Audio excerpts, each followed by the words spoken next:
social media is a huge thing right now. Everybody's on it. And with that, there's a lot of risks. There's a lot of fake accounts. There's a lot of people that you may or may not want to connect with.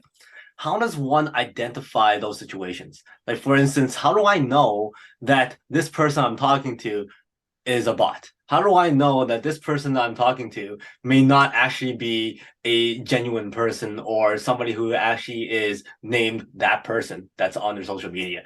Are there things that you guys do that would be able to screen that stuff so that you have a better understanding? Well, that's a great question. I would say, as I started to mention in the beginning, stop, think, act. Now, don't go blindly on social media, whether it is any social media platform you are trying to promote yourself or share an idea or trying to share something personal or professional. And if somebody just comes to you and asks you for a friend request, just stop. Think, why did he send me a friend request? Who is in the friend list? Did I have any previous communication? Was there any chat that I enrolled with him in? Did I met him anywhere? Do I know him personally or professionally? Are there any links that connects the dots? So those are the questions. Ask yourself, and you will get the answer. That whether you go proceed further with it or not. This is exactly happens when you get a phishing email, social engineering email, any text, anything that you think it could be right or wrong, but you need to ask you questions to yourself. So use these ideas, and definitely you will be able to make a right decision. Mhm.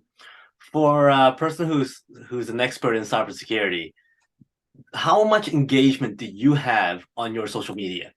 Like, do you reply to comments? Do you make comments? Do you engage in conversation? Because sometimes, like, if there's bots out there, they might be putting in a comment just to rile you up.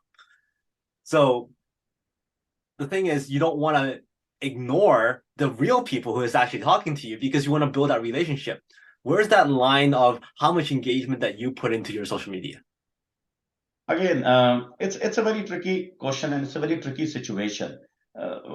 Being with people busy in their lives every day, they are multitasking. Even all of us are multitasking. It's again about clearing your mind by just stopping and thinking and acting.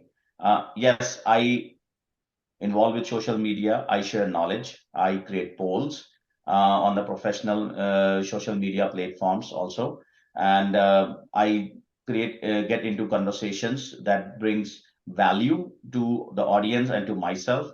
But at the same time, for every conversation, for every invite, for every chat, for every invitation, I always think twice. I always think twice as to what would be the result of this comment. When I write something, I remove it and then rewrite it again because I need to think through. Because you just cannot keep writing without thinking. That's dangerous for your identity. So I normally try to understand why this conversation started, from where it started, how I am involved, why I'm tagged, why it is asked from me, what is my role in this. Based on that, it's my choice whether to answer that or not, whether to accept a friend request or not, whether to accept the invitation or not. So Mhm. again, thinking is very important, and it's not only thinking, it's critical thinking.